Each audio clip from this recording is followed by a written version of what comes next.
continue notre immersion dans la bataille invisible qui décide de notre destinée. Après les pensées, on passe au cœur du combat, les armes du chrétien.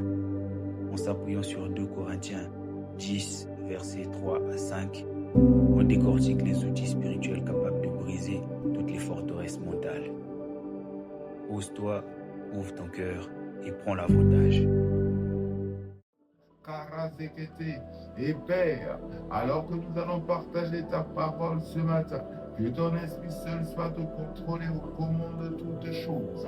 Père, je te prie, dans le nom de Jésus-Christ, accorde-nous la grâce de comprendre ta parole. Accorde-nous la grâce d'assimiler ton enseignement. Accorde-nous la grâce, capacité de mettre en pratique ta parole. Oh, Shakarazike Pirada, que le ciel soit ouvert sur ce lieu et que ta parole soit annoncée avec efficacité, avec puissance.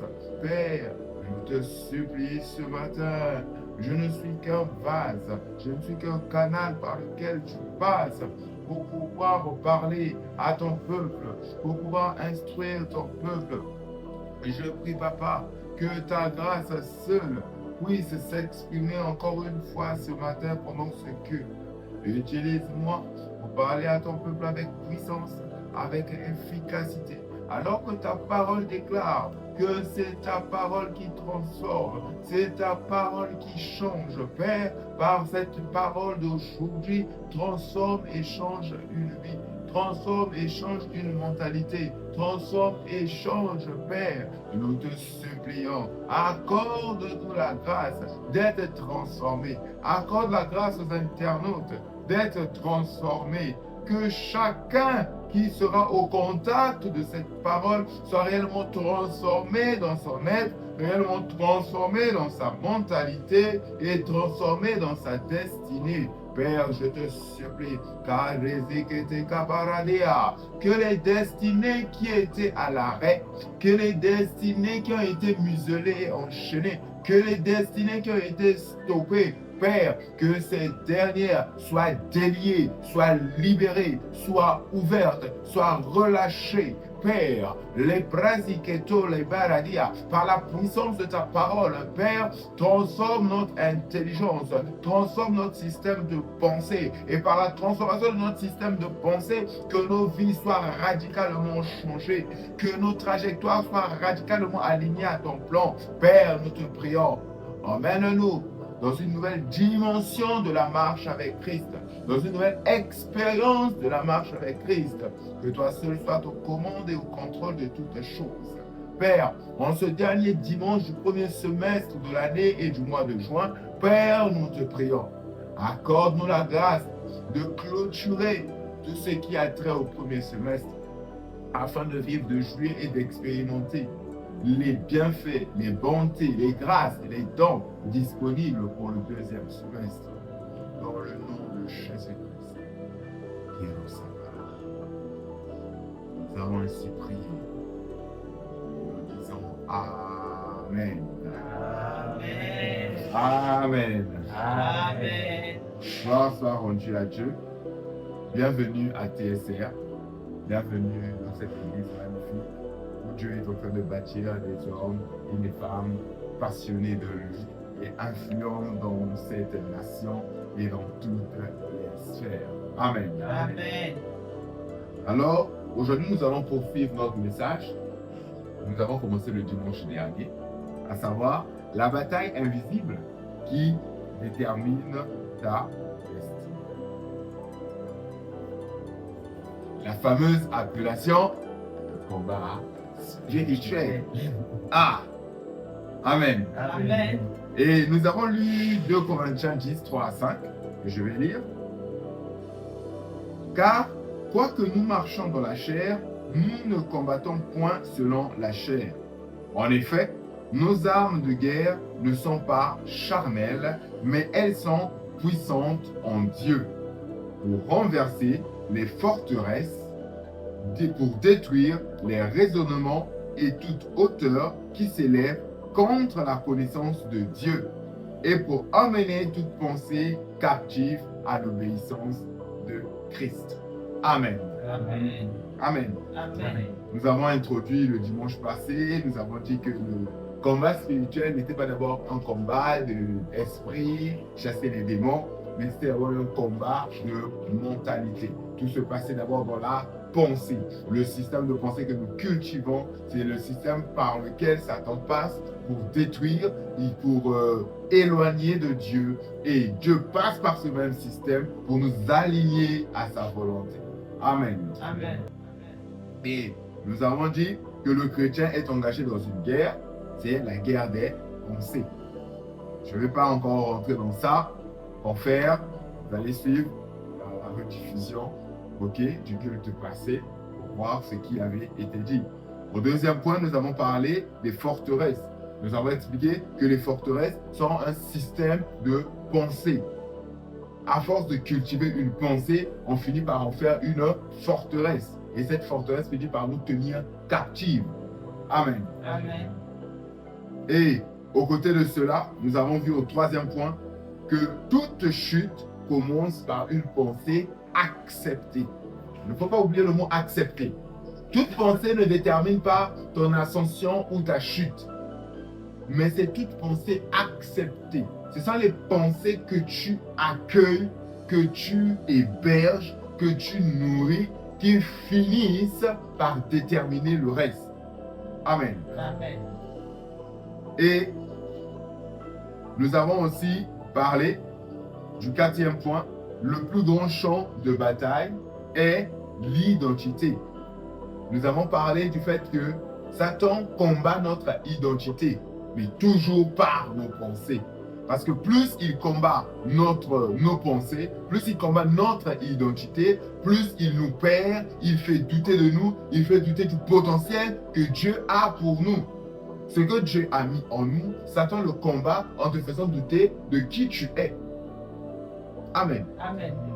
Parce que Satan étant rusé, comme nous l'avons dit, il ne va pas venir apparaître dans une forme effrayante, mais il vient apparaître dans une forme séduisante.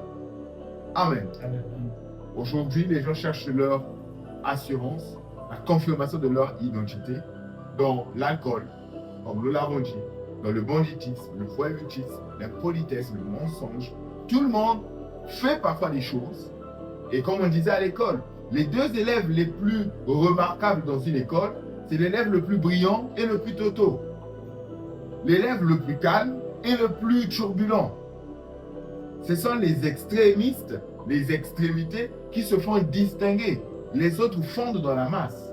Et vu que l'être humain a tendance à vouloir être remarqué, il cherche à briller dans quelque chose, même si cette chose est néfaste.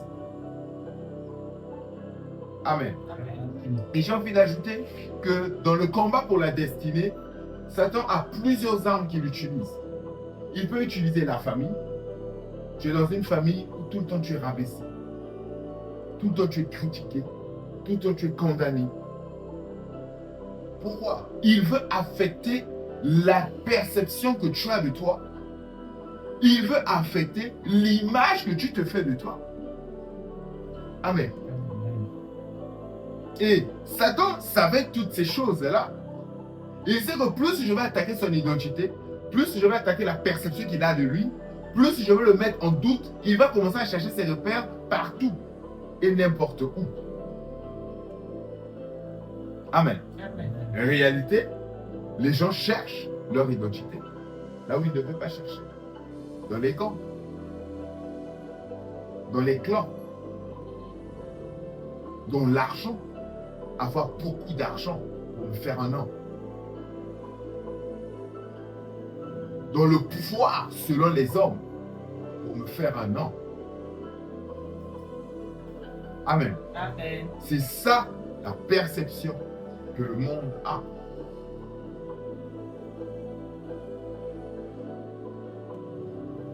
Et voyez-vous, comme on l'a dit le dimanche dernier, il arrive même jusqu'à poser la question à Jésus. Si tu es le Fils de Dieu, ordonne à ces pierres de se changer en pain. Il voulait nous remettre en question l'identité de Christ qui est le Fils de Dieu. Et je te donnerai une nation. Il oubliait que Christ, c'est à lui qu'appartenaient toutes ces choses. Amen. Toujours dans l'identité, il demande encore à Jésus, si tu es le Fils de Dieu, saute. Avant que tu ne touches le sol, les anges doivent venir te soutenir. Pourquoi? Parce que la parole de Dieu dit qu'il enverra ses anges pour te soutenir, pour te porter, afin que ton pied ne heurte pas une pierre. Pourquoi? Il voulait remettre en question l'identité de Christ. Il voulait que Jésus puisse douter de son identité de Fils de Dieu. Et une fois qu'il est réussi à te faire douter de ton identité, il t'a eu. Amen. Amen. Alors aujourd'hui, nous allons voir le 5e point, qui sont les armes du chrétien. Et nous avons dit la dernière fois que les combats de pensée, c'est un combat spirituel. Donc quand je parle des armes du chrétien, vous comprenez ipso facto qu'il s'agit des armes spirituelles. Il ne faut pas que j'entende oh non. C'était le pasteur Yohan qui avait dit qu'on va avoir des armes pour combattre.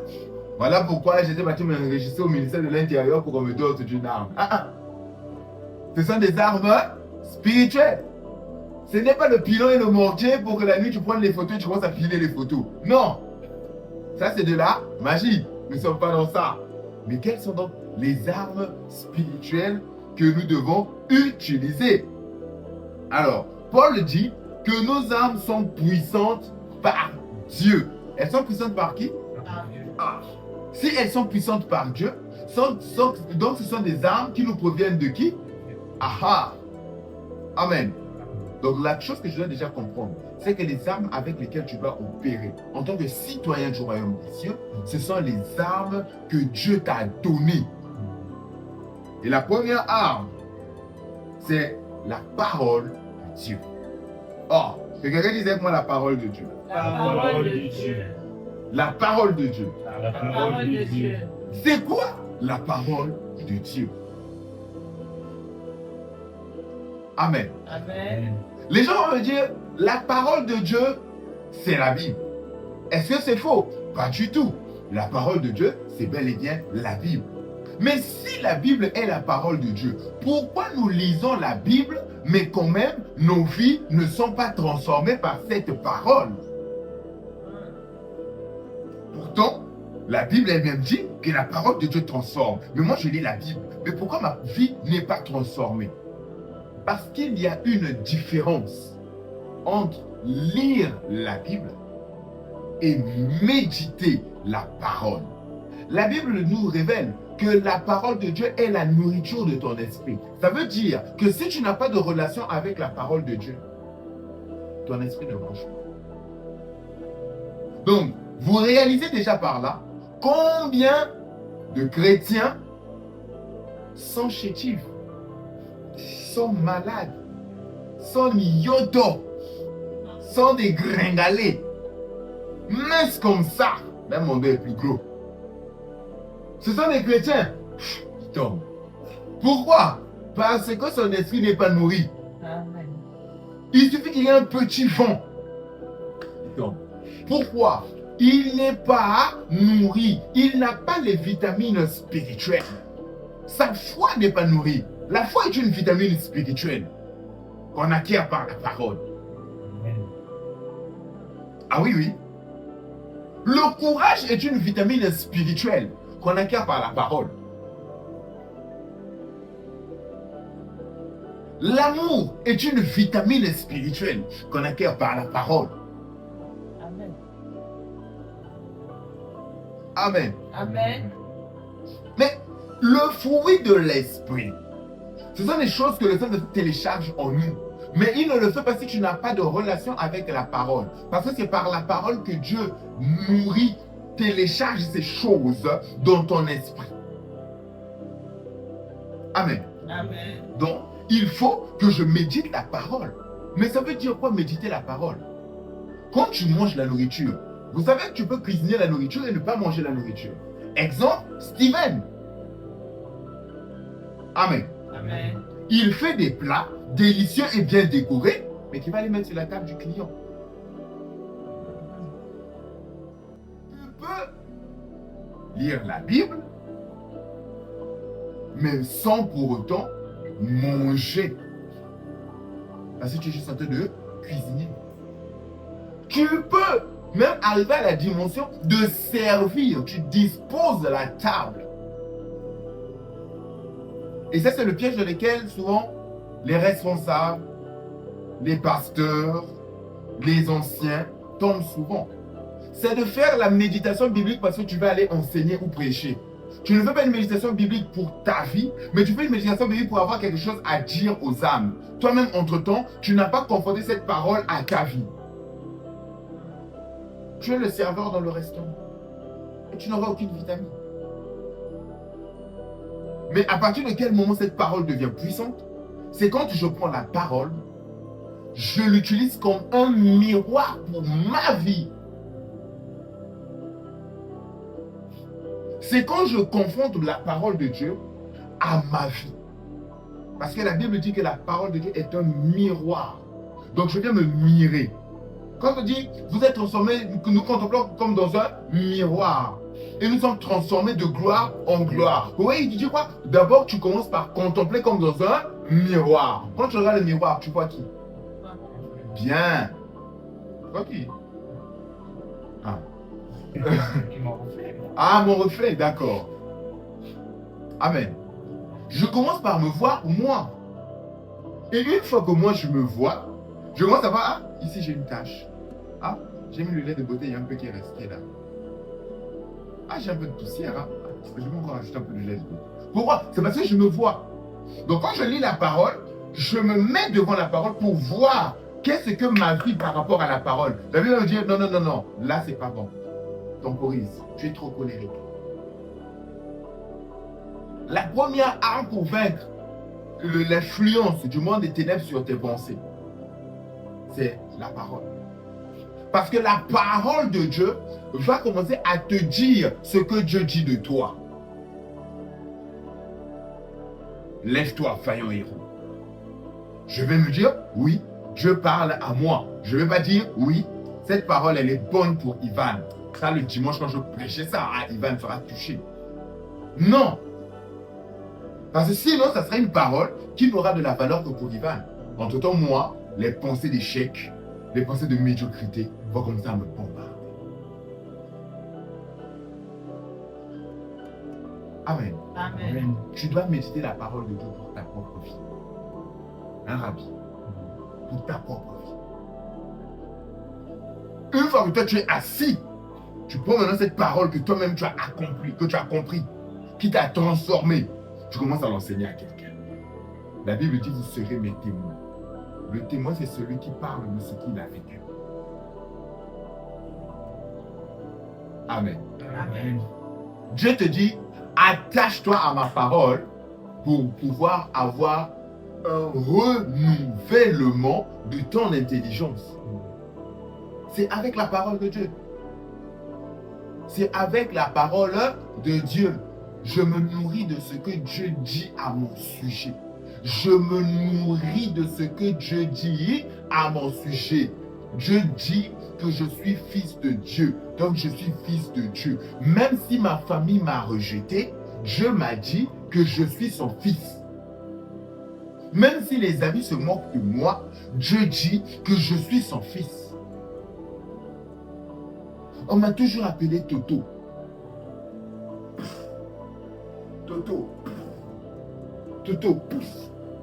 Après, tu grandis avec une forteresse. Ah, moi, là, je sais pas. Là, je dis en fait, Toto, tout ce que je fais échoue. Je ne comprends jamais les leçons à l'école. Pourquoi? Parce qu'on t'a bombardé de Toto. Mais Dieu vient te dire, tu es la tête et non la queue. Sinon, on se rend dans les ténèbres. Mais comment c'est possible? Et là, il y a un combat dans tes pensées. Ce que Dieu dit, ce que le monde dit.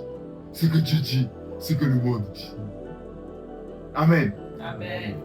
Et pendant que tu te retrouves dans ce combat, entre ce que Dieu dit et ce que le monde dit, Dieu te dit ensuite, entre dans la prière. La prière permet à Dieu d'aligner nos pensées à la sienne. Tu as lu la Bible. Tu as lu que tu es un vaillant héros. Mais ta mentalité, tes pensées limitantes, acquises, héritées de tes ancêtres, te dit que tu es un bon à rien. Le monde et la colonisation t'ont fait croire que tu es inférieur au blanc. Que le blanc a plus de valeur que toi. Mais quand tu lis la Bible de Dieu, Dieu dit que tu as de la valeur. Tu as un grand prix à mes yeux. La Bible dit que quiconque te touche, c'est comme s'il touchait la prunelle de l'œil de Dieu. Donc imagine l'estime que Dieu a pour toi. Mais maintenant, il faut que tu alignes tes pensées à ce que Dieu dit. Qu'est-ce que je fais? Je fais maintenant dans la prière. Pourquoi? Si tu manges beaucoup. Docteur, une personne qui passe sa vie à manger, que se passe-t-il? Voilà. Tu deviendras rond et on pourra te rouler. Amen. Amen. Amen. Maintenant, Dieu te dit, va dans la prière. Pourquoi la prière? Parce que la prière, c'est premièrement la respiration de la nouvelle existence, de la nouvelle création. Quand tu es né de nouveau, quand tu as donné ta vie à Christ et que tu ne pries pas, ton esprit est comme asphyxié. Tu n'as pas d'oxygène. Et vous êtes d'accord avec moi. Tu auras beau avoir tous les meilleurs plats du monde. Si tu ne respires pas, tu vas mourir étouffé. Même quand les enfants mangent, mange doucement, respire aussi. Pourquoi? Parce que tu n'as même plus le temps de... Mais à un moment, tu vas t'étouffer. Même la nourriture ne pourra plus rentrer. Amen. Amen. Dieu t'y prie. Pourquoi?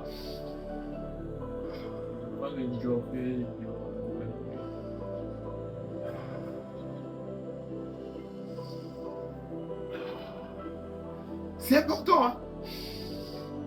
Même quand vous faites le sport, vous sentez que c'est compliqué le sport. Le coach a dit, on marche, ne vous asseyez pas. Maintenant, inspirez et expirez. Même ceux qui font du yoga, ils vont vous dire quoi? Seulement que dans le yoga, tu faisais seulement au niveau de la chair. Mais avec la prière, tu le fais maintenant au niveau de ton esprit. Là, tu sens que ton esprit est beaucoup plus léger. Tu sens que ton esprit est beaucoup plus doux. Tu sens que ton esprit est beaucoup plus disposé. Pourquoi? Parce que tu pries. La prière. Amen. Amen. Mais à côté de la respiration, il y a la musculation. Amen. Donc, la prière, je disais, non seulement que c'est la respiration de ton esprit, donc si tu ne pries pas, tu t'étouffes, mais la prière, c'est aussi la musculation de ton esprit. Tu peux lire la Bible tous les jours, méditer la parole de Dieu tous les jours. Mais si tu ne pries pas, ton esprit ne sera pas solide. Tu as la connaissance de la parole de Dieu, mais tes pensées n'arrivent pas à s'aligner à la parole de Dieu parce que tu ne pries pas. Or, plus tu te mets dans la prière, plus tu t'imprimes dans la prière, plus tu t'ancres dans la prière, ce qui se passe, c'est que ton esprit commence à devenir de plus en plus fort.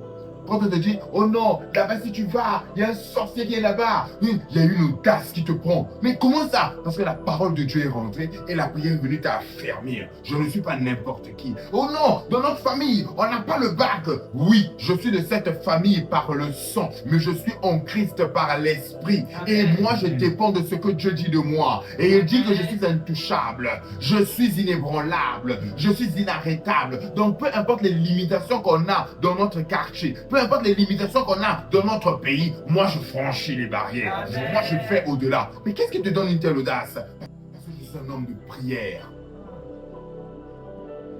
Ton esprit devient de plus en plus fort. Amen. Amen. Vous allez vous rendre compte. Regardez Jésus.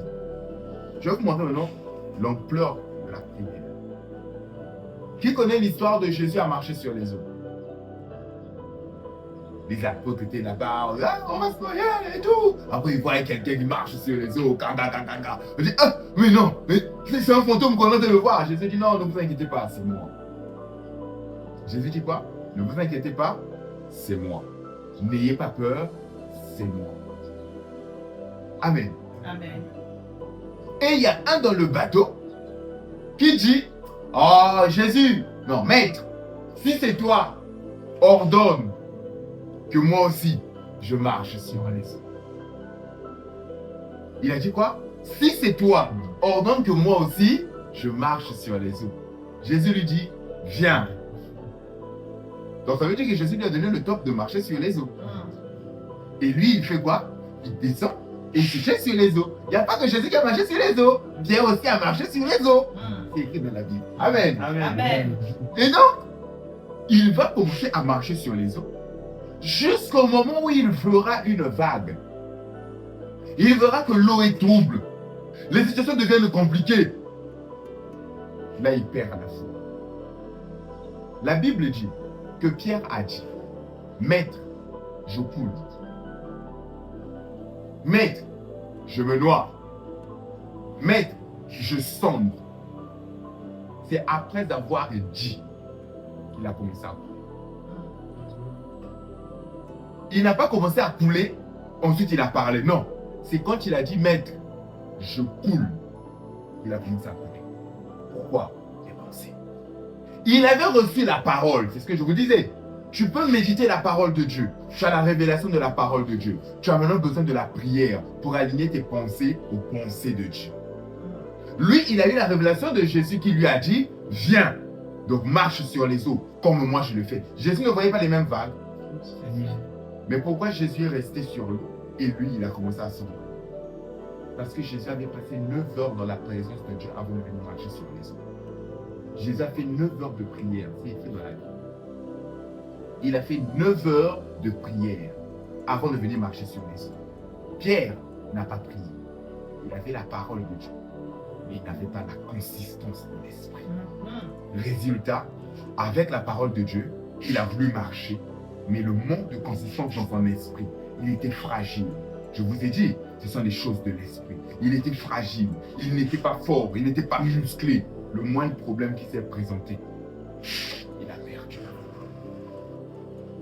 Et c'est ce qui arrive quand on prophétise dans nos vies.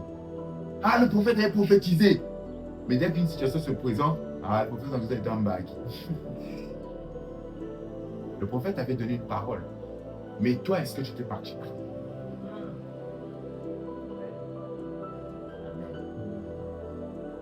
Amen. Amen. Et tu as vu juste un petit problème, tu as dit, ah donc Dieu a menti.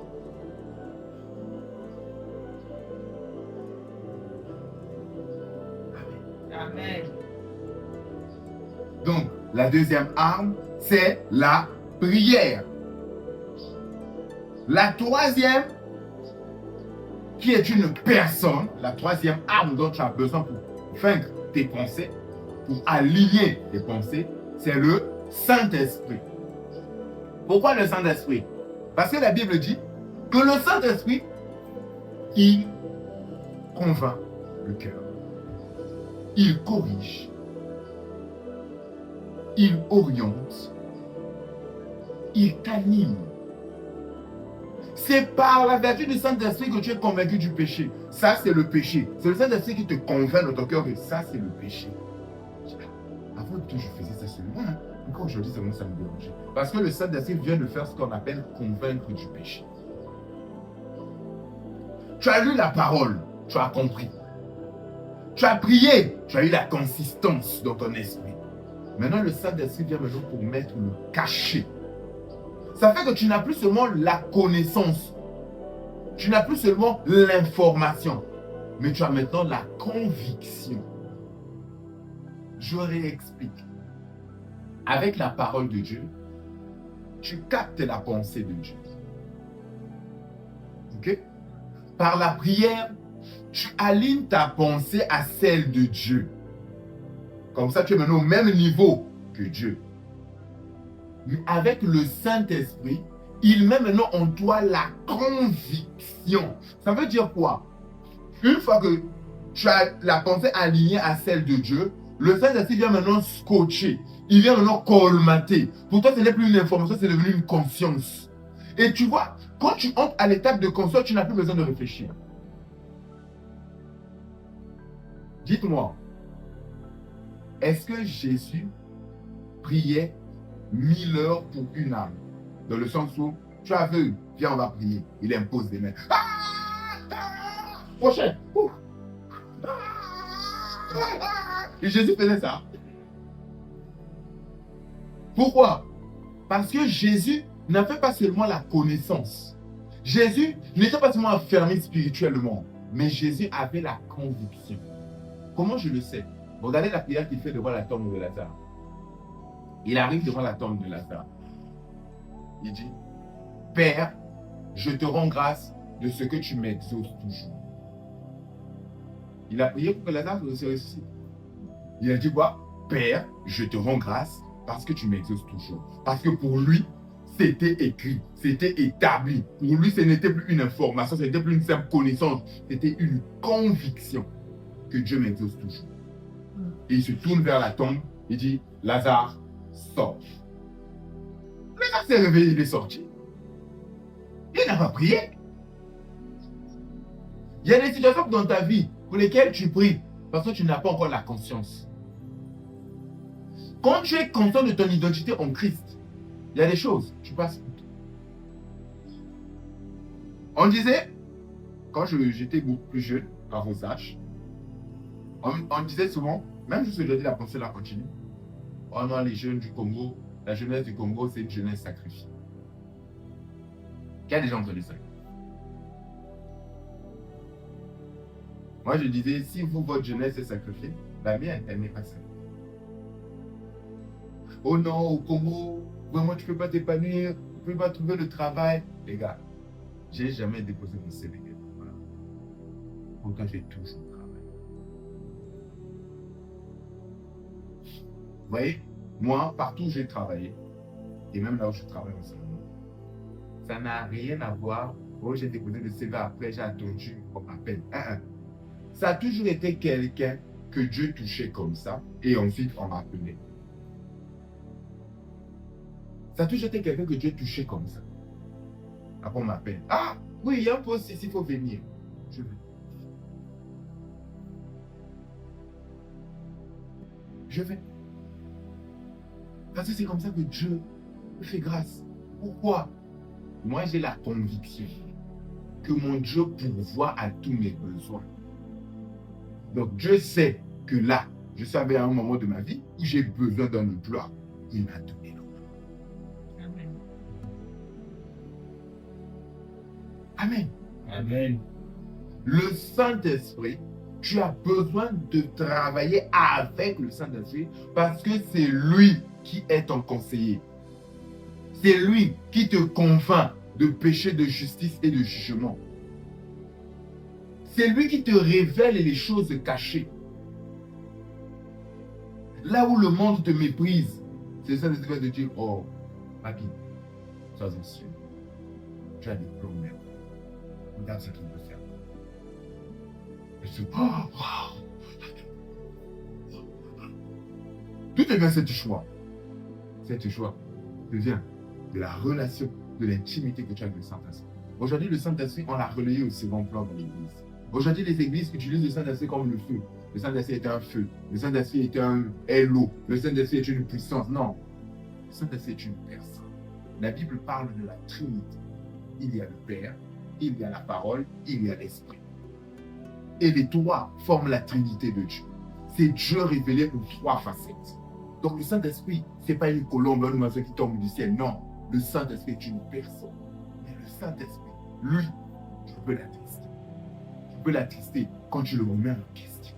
Tu peux l'attrister quand tu doutes de lui. Quand tu dis, ah, les choses de Dieu viennent doucement, doucement. Je vais aller voir Rabbi, lui au moins il aurait une solution pour moi. Je vais aller voir Geoffrey, lui au moins il aurait une solution pour moi. Tu viens l'attrister aussi. Parce que tu préfères t'appuyer sur l'homme plutôt que de t'appuyer sur Dieu. Amen. Amen. Donc, le Saint-Esprit, c'est ton allié dans cette guerre. Et aussi, nous avons une autre arme, c'est l'obéissance. Quelqu'un dit avec moi l'obéissance. L'obéissance. Dis l'obéissance. L'obéissance. À chaque fois que tu obéis à la parole de Dieu, je vais maintenant vous donner un secret. À chaque fois que tu obéis à la parole de Dieu, tu affaiblis une forteresse. Quand Dieu dit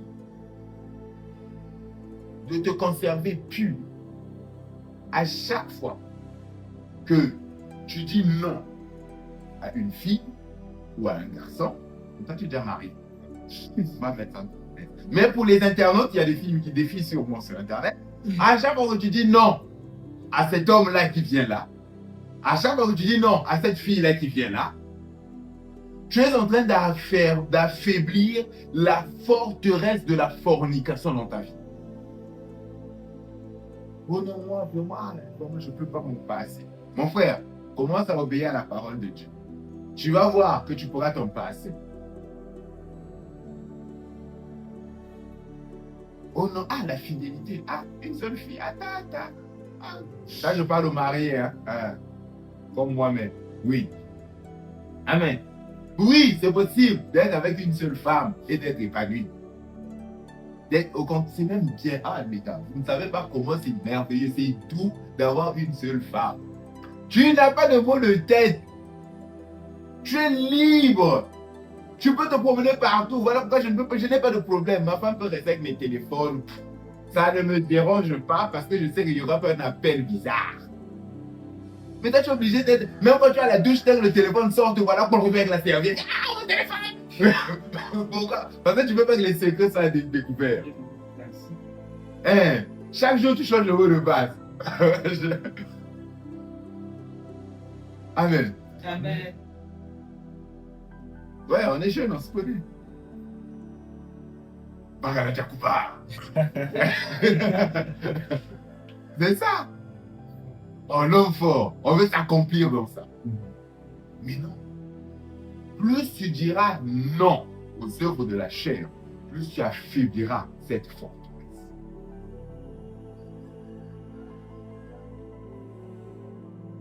Plus tu obéis à la parole de Dieu, plus tu affaiblis la forteresse de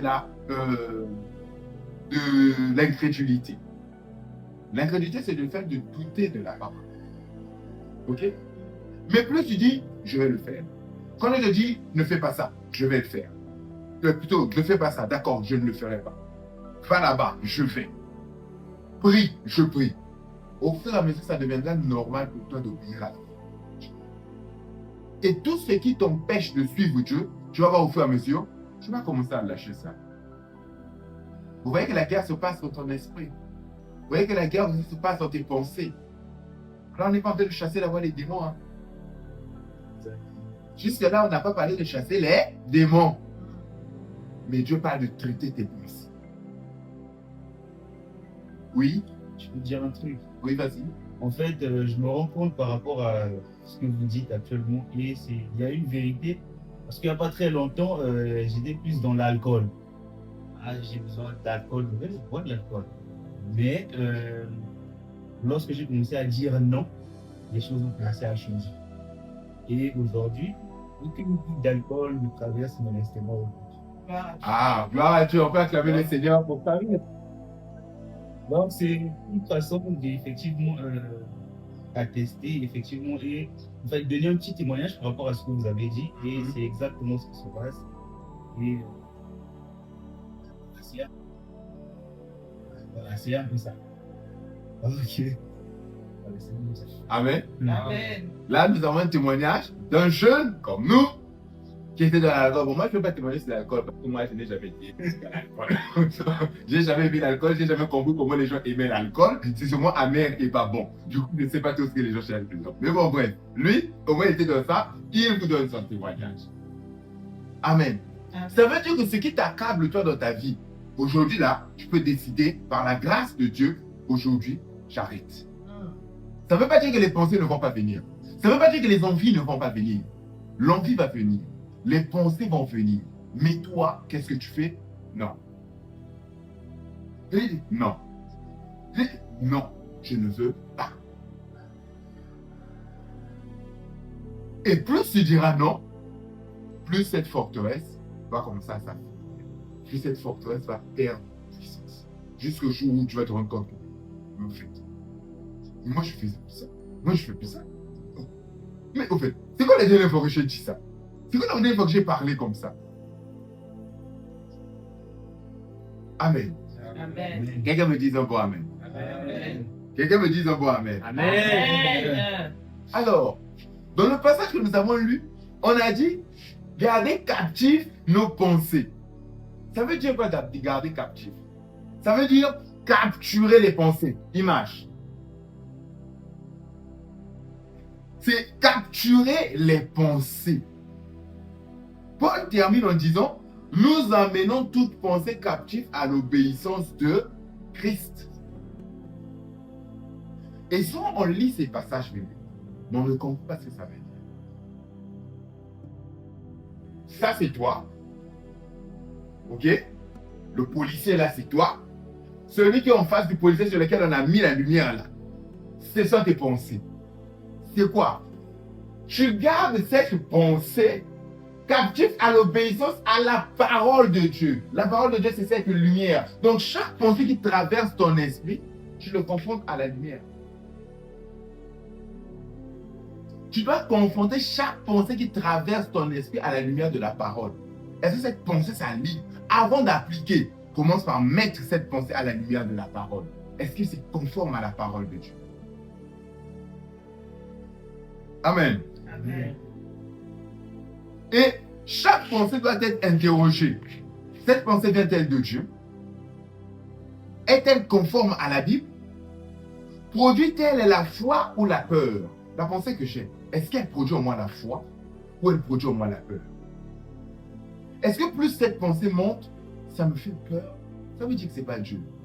La Bible dit que Dieu nous a donné un esprit de force et de courage et non un esprit de peur.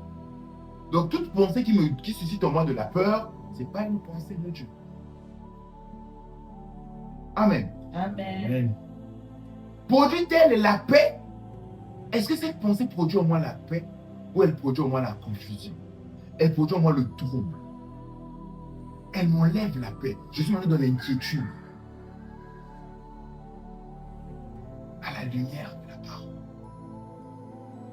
Me rapproche-t-elle de Christ ou m'éloigne-t-elle de Christ? Est-ce que cette pensée me permet d'aimer encore plus Dieu ou elle m'emmène de mépriser Dieu, à mépriser Dieu? Et une fois que je mets les pensées à la lumière de la parole, qu'est-ce que je fais? Je vois si oui ou non, je garde cette pensée ou je la bannis. Parce que ma pensée doit s'aligner à la pensée de Dieu. Que quelqu'un me donne un bon amen. Amen. Mets l'image suivante. Je dois interroger. Donc, j'interroge les pensées à la lumière de la parole sous l'assistance du Saint-Esprit. Le Saint-Esprit, c'est le policier que vous voyez qui est debout à côté là. C'est comme ça qu'il faut traiter tes pensées. À chaque fois que tu te masturbes, tu as besoin d'une image. Tu vas faire défiler un film dans ta tête. Ou tu vas suivre carrément un film. Pour que ça alimente bien ta libido. Mais le problème, c'est que ça te dira. Quand tu le fais, tu tues tes yeux spirituels. Plus tu es exposé à la pornographie, plus tu rentres dans une cécité spirituelle. Et ouais. Et du coup, les autres voient leur avenir, toi tu ne vois que des fesses. C'est réel. On peut parler, non? Oui, bien sûr. Un autre jeune, non? Oui, oui. Mais, C'est ça les pensées. J'aime ces réactions parce que ça veut dire que les gens se sentent comme ça. Amen. Et Dieu va te dire non, ne fais pas. Parce que ça va lier ta destinée. Ça va lier ton avenir. Tu passes ton temps à raconter des gros mots. Plus.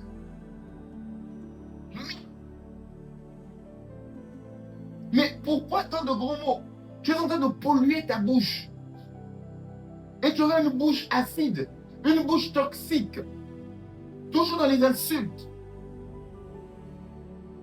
Tu vas finir par polluer ta bouche.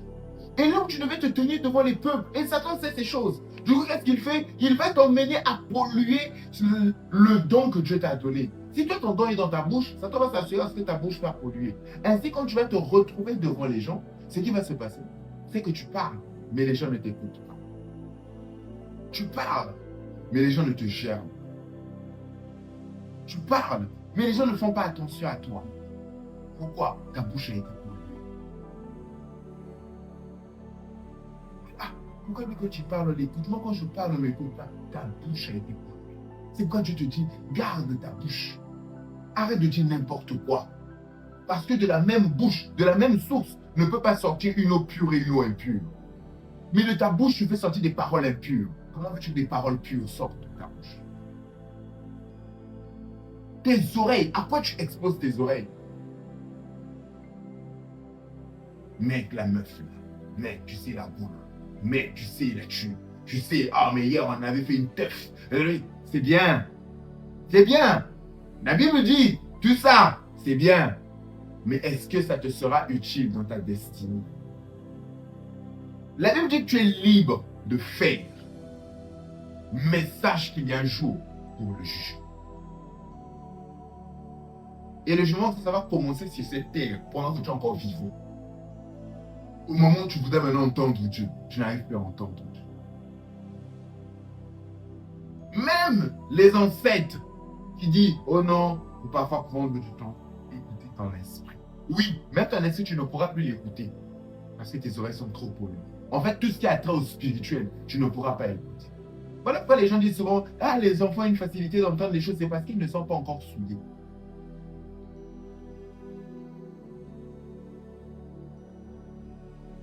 Mais en grandissant, on entre dans l'adolescence, allez, boum, on pollue tout. On pollue tout. Ta main avec laquelle tu devais guérir les malades, le savon.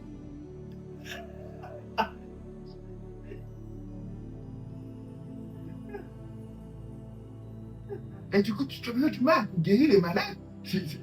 La main pèse maintenant.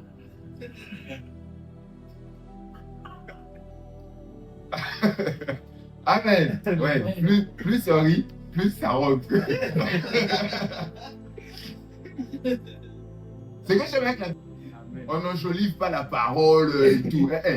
En tout cas, chez moi, ça ne marche pas. Moi, je dis la parole de Dieu comme elle est.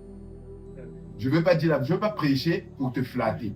Mais je veux te prêcher parce que je veux que ta vie soit transformée. Amen. Amen. Beaucoup de croyants filtrent les personnes qui laissent entrer dans leur maison. Aujourd'hui, quelqu'un vient chez toi, tu ne le connais pas. D'accord, bonjour. Ah, bonjour, je suis venu te voir. Ah, toi, c'est qui? Moi, c'est Massamba. Ah, c'est Massamba. Ok, d'accord. Mais c'est pourquoi je voulais discuter avec toi. Ah, d'accord, viens, rentre dans ma chambre. Okay. Qu'est-ce que vous faites? Non. Vous allez le faire asseoir dehors. Ah, on s'assoit dehors et on parle. Ou encore à la terrasse, quand tu as une terrasse. C'est quand vous devenez un peu proche, tu dis à la personne, entre dans la maison, mais tu le limites au salon. C'est quand vous devenez intime que tu dis à la personne, entre dans la chambre. Amen. Tu ne fais pas rentrer un inconnu dans ta chambre. Je sais de quoi je parle, j'avais essayé ça une fois. Je n'ai pas rentrer un inconnu dans ma chambre. J'ai hébergé un frère que j'avais rencontré dans une église où je priais. Et j'étais touché, je voulais vraiment. Je l'ai pris, je l'ai ramené chez moi, je l'ai fait rentrer dans ma maison. Et quand mon oncle meurt, je vais à la veillée un soir. Je reviens. Il m'avait pillé. Il ne m'est pas volé, il m'avait pillé. Même les slips, il avait pris. Même la brosse, il était parti avec. niveau. Tout ce qu'il m'avait laissé, c'est les habits que j'avais sur moi le jour. Donc, un survêt et un t-shirt, plus les sandales. Tout est parti. Tout. 3 ordinateurs, il est parti avec. Pourquoi? J'ai fait rentrer un inconnu qui était en vérité en voleur. Et pour vous, c'est pareil. Quelles sont les pensées que vous laissez entrer sans filtrer? Vous faites entrer toutes les pensées. Tu es en train de marcher, je vais vous expliquer ça simplement. Tu es en train de marcher, tu vois une fille devant toi. Bébé, allez, la petite. À peine tu l'as vu, la petite, tu as déjà fait rentrer la pensée. C'est quoi la pensée? Il faut que je me la fasse. Je dis vrai ou pas? Ouais. Dès lors que tu as dit, il faut que je me la fasse.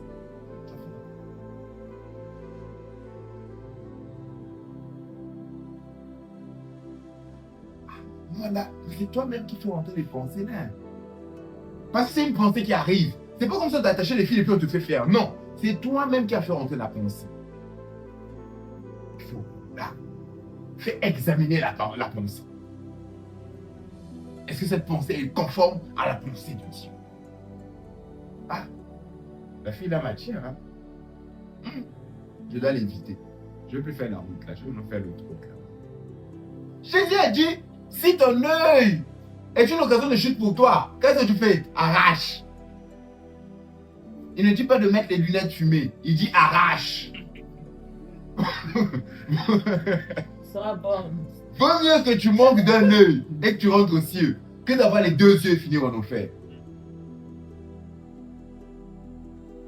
Si ton bras là, c'est le bras là, ta main puissante, mon frère, coupe la main. Il vaut mieux que tu sois manchot et que tu rentres au royaume des cieux que d'avoir tes 2 mains et être privé de la gloire de Dieu. Si tu sens que tu as des attractions bizarres, tu es. Parce que de toute façon, vous ne faites pas ça en public. Ça se fait toujours en seul. Si c'est le cas, commence à éviter d'être seul. Moi, je suis dépendant à ça actuellement. J'ai envie de me délivrer de ça. Qu'est-ce que je fais? Au lieu de passer du temps seul, j'appelle Geoffrey. Ah, Geoffrey, tu fais quoi? Ah, là, je suis à l'école. Ah, d'accord, bon, c'est pas grave. J'appelle Chris. Ah, Chris, c'est comment? Ah non, là, je suis à la maison. S'il te plaît, tu peux venir à la maison maintenant, la même. Au moins, tu sais que quand Chris sera là, je vais pas le faire devant Chris. Est-ce que vous voyez? C'est ça quand Jésus dit de couper. C'est ça qu'il dit. Prends des précautions qui vont t'empêcher de pouvoir passer à l'action. Tu sors, tu marches. Aujourd'hui, on nous a fait la marche des Brazzavillois. Va à la marche des Brazzavillois. Tu sais que tu es bombardé à la maison. Ne reste pas. Va marcher. Prie. Quand je m'ennuie, c'est là que j'ai l'honneur des pensées bizarres. Prie. Ne t'ennuie pas, tu ne peux pas dire je m'ennuie. Tu ne peux pas t'ennuyer. Va prier, va lire la Bible, médite la parole de Dieu. Fais quelque chose. Lis les leçons. Lis un livre. Occupe-toi. Parce que l'autre chose que vous faites tomber dans le péché, c'est ça. On doit se dire les choses. L'autre chose qui fait tomber les gens dans le péché, c'est l'oisiveté. David n'aurait pas tué Uri pour sa femme. S'il n'était pas parti se relever sur le balcon pour commencer à contempler, j'ai plus rien à faire. Qu'est-ce que je dois? Je vais prendre l'air sur le balcon. Il est parti sur le balcon, il a vu la femme de Joey. Il a couché avec elle, elle est tombée enceinte. Il dit à son mari, mais va coucher avec ta femme. Le gars là aussi, un vrai soldat, il dit non, mes gars sont au front en train de combattre. Donc moi, je ne peux pas venir pour coucher avec ma femme, je dois être au front encore. Il dit, mais il faut que tu ailles là-bas parce que tu dois couvrir les dégâts. Il a dit, moi, je dois repartir au front. Il dit, d'accord, il fait une lettre. Mettez-le en première ligne et qu'il meurt. On lui a envoyé, il va là-bas, il donne à son supérieur, le chef ouvre. Il dit, ah ok, c'est bon, tu peux repartir et tout. Mais tu vas en première ligne, hein, qu'elle aurait pas dû mourir. Maintenant qu'il est mort, David dit, bon, je peux maintenant récupérer la meuf. S'il était pour lui occuper, est-ce qu'il aurait eu le temps de remarquer la meuf là? Non. Amen.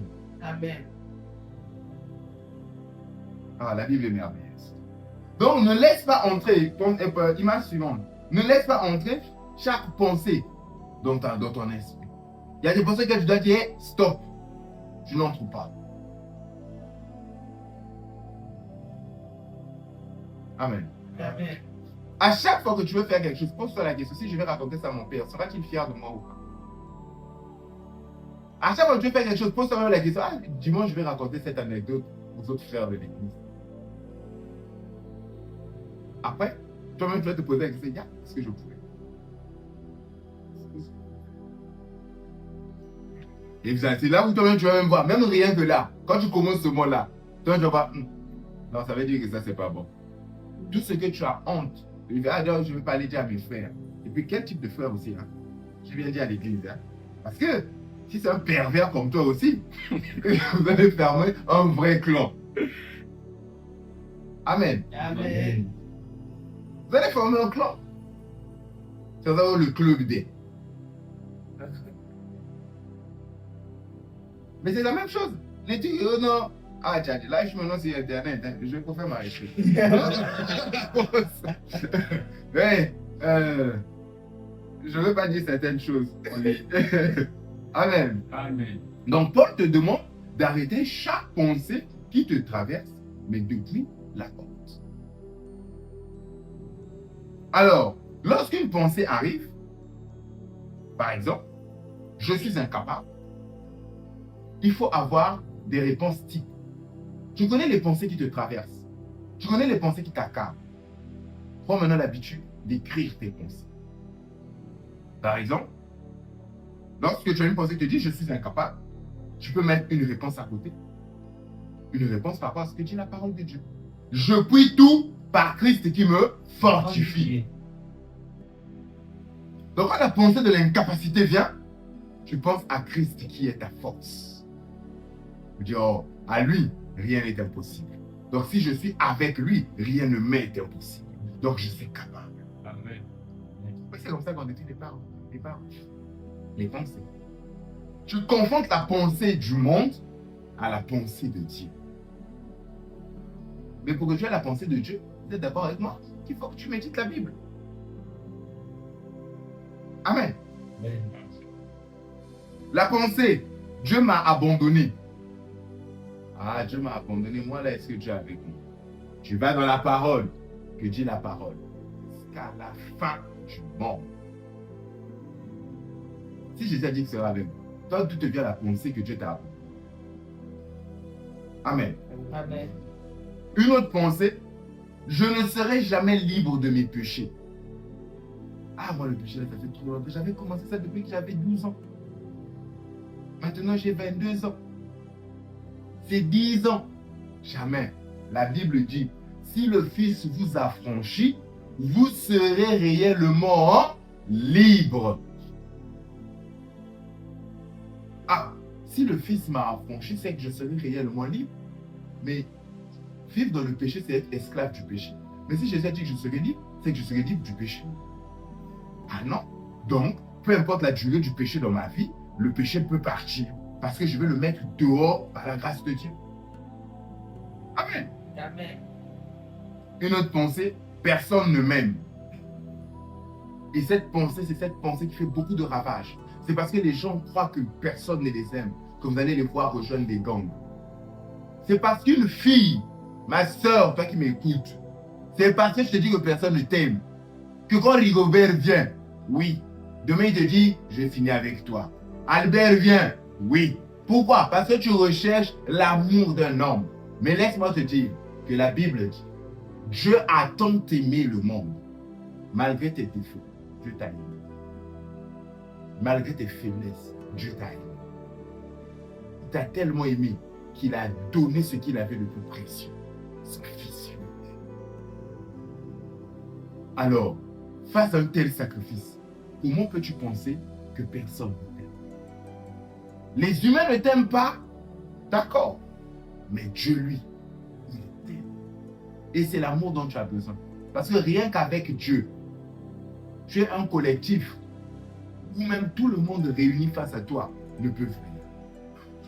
Amen. Amen. Amen. Donc, il faut savoir confronter les pensées.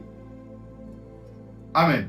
Amen. Et donc, ce que nous pouvons retenir, c'est que la qualité de ta vie spirituelle dépend en grande partie de la qualité des pensées auxquelles tu donnes accès à ton esprit.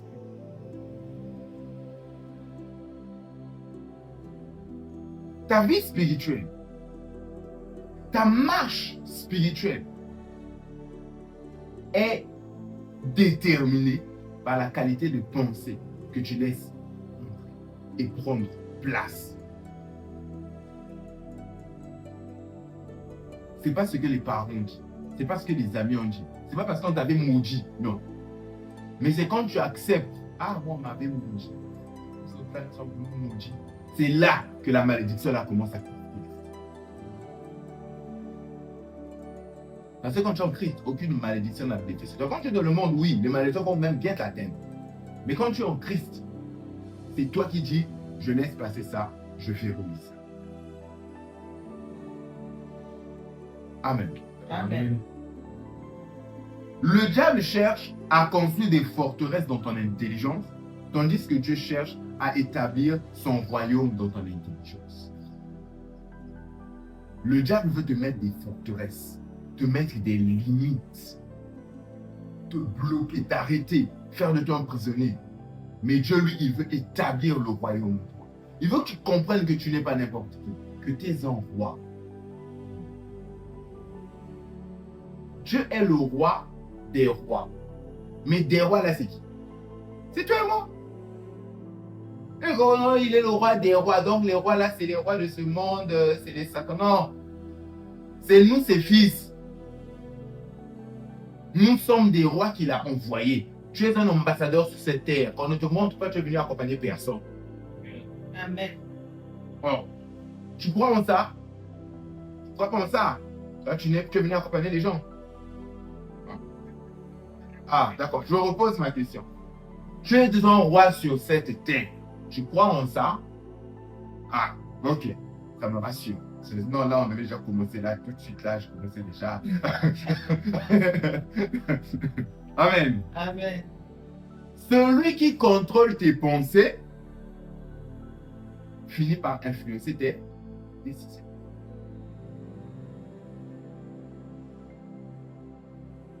Amen. Si l'impureté contrôle tes pensées, l'impureté va déterminer le tes. Je connais une fille, quelqu'un est venu lui demander en mariage. Elle avait dit non. Pourquoi? Parce que le gars avait de l'argent. Et pour elle, il est forcément culte. Elle dit, il a pris son argent. Moi, les gars qui ont beaucoup d'argent, là, je ne crois pas. Hein. C'est de Dieu. Parce que dans sa pensée, tu ne peux pas être en Christ et avoir autant d'argent. C'était même pas beaucoup d'argent, il n'est même pas milliardaire. Il n'est même pas millionnaire. C'est juste qu'il a de l'argent, quoi. Mais pour elle, ça l'a fait peur. Parce que le gars avait une voiture, il avait une maison. Tout, il dit, un jeu, comme ça, jamais. Pourquoi? C'est pensé. À cause de ça, elle a perdu le mariage.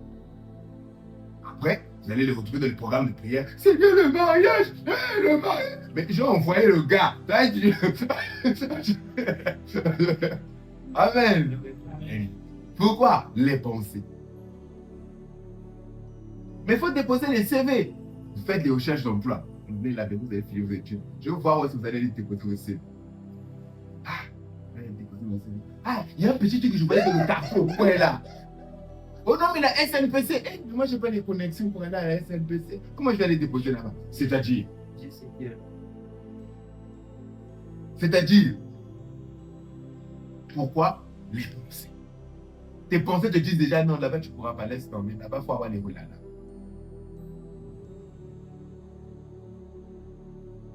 Amen. Amen.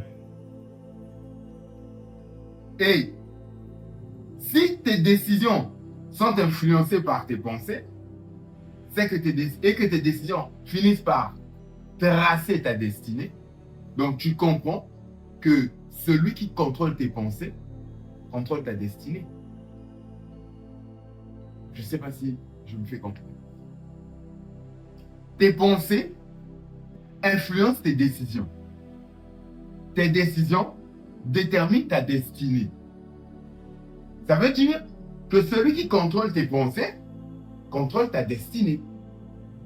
Donc, si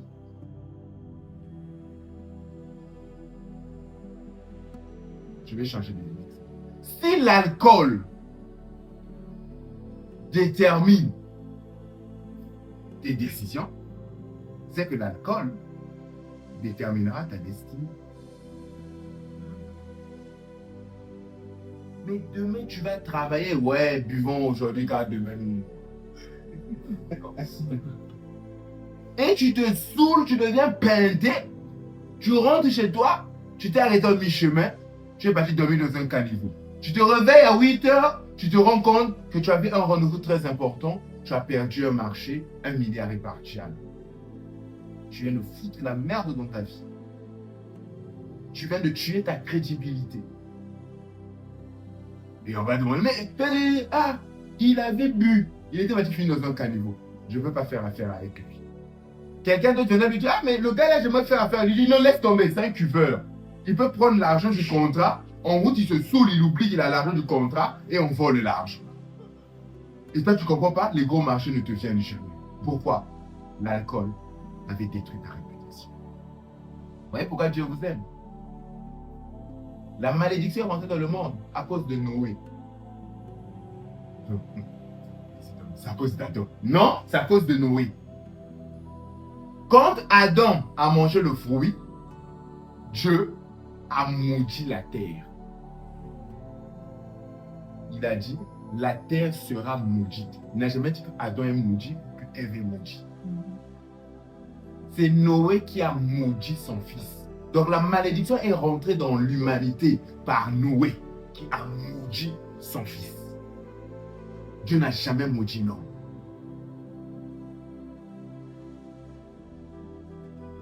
C'est fort, c'est Ah, Amen. Amen. Mais pourquoi Noé a maudit l'homme? À cause de l'alcool. Il était peinté. Il s'est mis nu devant ses enfants. Et l'un de ses fils, qui n'était pas assez mature, est parti découvrir la nudité de papa. Et qu'est-ce qu'il fait? Il me dit, hey! Papa t'es moutaka là!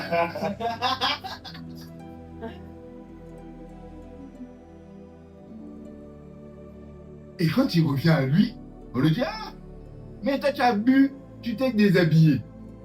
Ton fils, sa fille, il est venu nous dire que tu t'es déshabillé. Quoi? Toi, lui, il m'a vu. Tu es maudit. Donc, ton enfant là sera maudit. C'est là que la malédiction est rentrée. S'il n'avait pas bu, est-ce que tout ça serait arrivé? Non. L'alcool a détruit l'humain. Certaines familles, c'est le sexe. Le sexe détruit. Le président là, JFK, qu'est-ce qui a détruit sa carrière politique?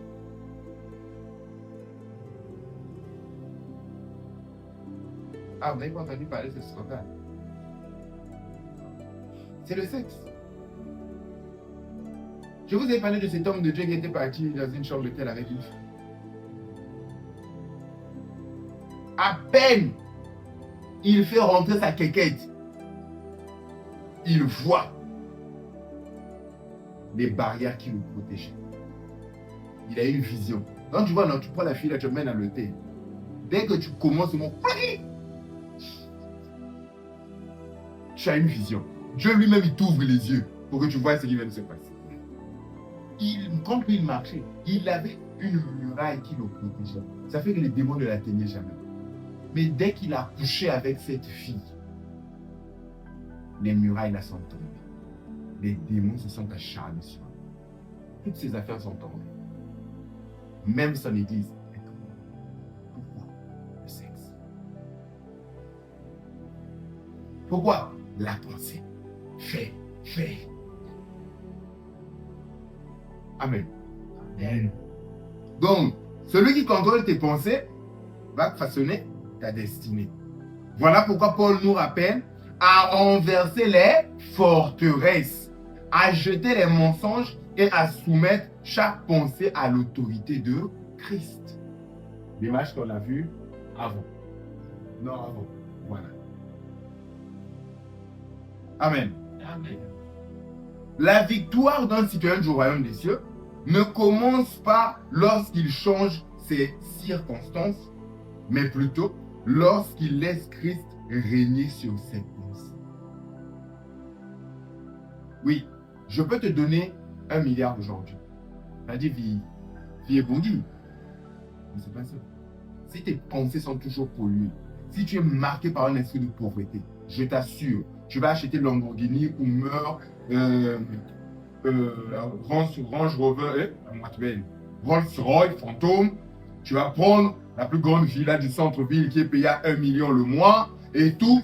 Tu vas vivre comme ça. Tu vas vivre une vie à 10 millions de kilomètres/heure. Et voilà, en une année, tu hypothèques tous tes milliards. Et voilà, tu redeviens pauvre. Pourquoi?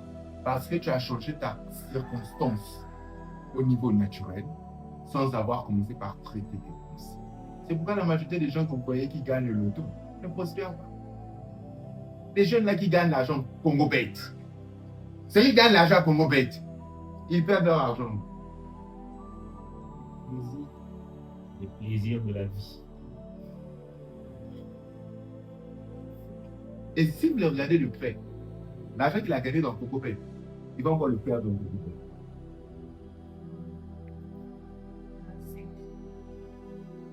Allez devant les salles de Congo Bet. Quelqu'un qui a gagné aujourd'hui. Suivez-le. Vous allez vous rendre compte, s'il a gagné 25 000, les temps qui vont suivre là, il va perdre peut-être même 30 000. Les gens croient qu'ils ont eu le jackpot quand ils ont gagné de l'argent. Mais ils oublient le nombre d'argent qu'ils ont perdu avant de gagner cet argent. Amen. Amen.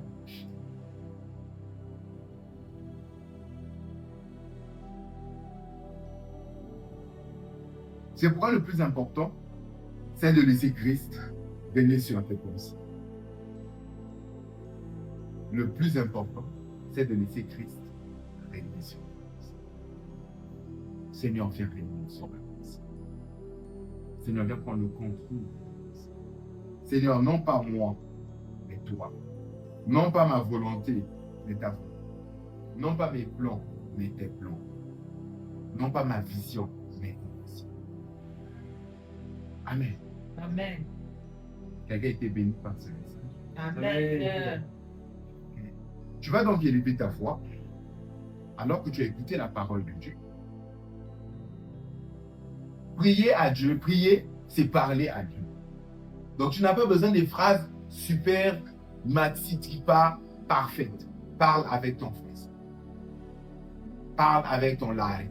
Parle avec ton kituba. Parle avec ton lingala. Parle avec tes mots.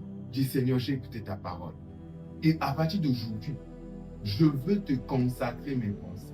Je veux te donner mes pensées. Afin que toi seul puisses agir sur mes pensées. Afin que toi seul puisses opérer sur mes pensées. Emmène-moi à réellement tenir mes pensées captives à l'obéissance à ton volonté. Élève ta voix et prie le Seigneur. Père, en cette matinée, nous avons écouté ta parole. Nous avons entendu ta parole. Et nous comprenons combien il est capital pour nous de pouvoir garder nos pensées captives à l'obéissance à ta volonté. De pouvoir garder captives à l'obéissance nos pensées, Père. Nous te supplions, accorde-nous la grâce de réellement capturer nos pensées, de réellement tenir en laisse nos pensées, de réellement faire prisonnières nos pensées, pour les soumettre à ta parole, pour les aligner à ta parole, pour les confronter à ta parole, afin que nous évitions de marcher selon le monde, mais que nous marchions selon Christ. Afin que nous arrêtions de marcher selon le monde, mais que nous marchions selon Christ. Père, nous te supplions, accorde-nous la grâce, accorde-nous le privilège de réellement, Père, te connaître dans la profondeur et l'intimité. Parce que sans la méditation permanente de ta parole, nous ne pourrons pas avoir des pensées qui sont alignées à toi. Aide-nous à croître dans la prière. Parce que sans la prière, nous ne nous affermirons pas dans la foi. Père, aide-nous à faire confiance au Saint-Esprit et à marcher sous la conduite de l'Esprit. Parce que c'est lui qui convainc de péché, de justice et de jugement. C'est lui qui enracine dans nos cœurs. Père, nous te supplions, accorde-nous la grâce de marcher dans l'obéissance, afin d'obéir à ta volonté, afin d'obéir à ta parole, afin d'obéir à tes instructions, afin d'opérer conformément aux pensées qui viennent de toi. Nous te supplions, accorde-nous cette grâce au nom de Jésus-Christ. Père, nous te bénissons, nous te sommes reconnaissants pour ce culte. Merci pour tout ce qui a été dit en ce moment. Merci pour ta parole qui est vivante. Merci pour ta parole qui est esprit et vie. Oui, elle apporte en nous la vie et la vie de Dieu. Pas la vie selon le monde, mais la vie de Dieu. Et Père, nous te bénissons parce que c'est un cadeau précieux. Jésus a dit, si vous, hommes méchants, vous savez donner de bonnes choses à vos enfants, à combien plus forte raison le Père donnera-t-il le Saint-Esprit à ceux qui le lui demandent? Père, les bonnes choses que toi tu as pour nous, ce ne sont pas les voitures. Ça, c'est bas, c'est petit, c'est insignifiant. Ce ne sont pas les maisons. Non, parce que même les païens les ont. Mais ce que toi tu nous donnes, c'est ton esprit et ta parole. Nous te bénissons, nous te rendons grâce. La fin de ces moments, Père, n'est pas la fin de ta présence dans nos vies. Non, Papa, nous consacrons en tes mains le reste de cette semaine que nous allons commencer, afin que, Père, dans cette semaine, nous puissions réellement te voir à l'œuvre, que nous puissions réellement être témoins de ta présence et de ta personne, que Rabbi témoigne, que Georgie témoigne, que notre nouveau frère témoigne, que Chris témoigne, qu'Ivan témoigne, que Steven témoigne, que Dominique témoigne, que je témoigne de la main de Dieu opérante dans nos vies. Que nous soyons réellement témoins que le changement de mentalité, le changement de pensée peut réellement changer notre destinée et notre trajectoire. Accorde-nous la grâce, Père. Accorde-nous la grâce de réellement nous donner la peine d'aligner nos pensées à tes pensées. Au nom de Jésus, nous avons ainsi prié et nous disons Amen. Amen. Amen. Amen. Ok. Amen, amen. Nous sommes arrivés.